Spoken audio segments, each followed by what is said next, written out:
কয়লা কেলেঙ্কারির টাকা জগন্নাথ হয়ে শুভেন্দু অধিকারী এবং শুভেন্দু অধিকারী হয়ে অমিত শাহের কাছে যাচ্ছে, এই ধরনের বক্তব্য সভামঞ্চ থেকে রেখেছিলেন রাজ্যের মুখ্যমন্ত্রী মমতা বন্দ্যোপাধ্যায়। তার এই বক্তব্যকে এবার চ্যালেঞ্জ করে 100 কোটি টাকার মানহানি মামলা করলেন বিরোধী দলনেতা শুভেন্দু অধিকারী। এই মামলাটি দায়ের হয় কলকাতার আলিপুর আদালতে। 100 কোটি টাকা পেলে চ্যারিটির জন্য দান করবেন জানিয়েছেন শুভেন্দু অধিকারী। রানীগঞ্জে নিজের স্বপ্নের বাড়ি খুঁজছেন? তাহলে চলে আসুন biggest housing project Kamaladham housing complex. এখানে আছে মোট 250টিরও বেশি ফ্ল্যাট। 200টি ফ্ল্যাটে অলরেডি ফ্যামিলি বসবাস করছে, বাকি ফ্ল্যাটগুলি রেডি টু মুভ। 1, 2, 3 বিএইচকে যা চান তাই পাবেন, সুলভ মূল্যে অত্যাধুনিক সুবিধা সহ swimming pool, gymnasium, children's park, lift facility, community hall, 24 ঘন্টা সিকিউরিটি ছাড়াও থাকছে অন্যান্য ফ্যাসিলিটি।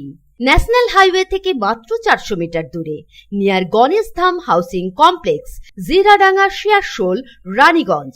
Contact number 7719356476।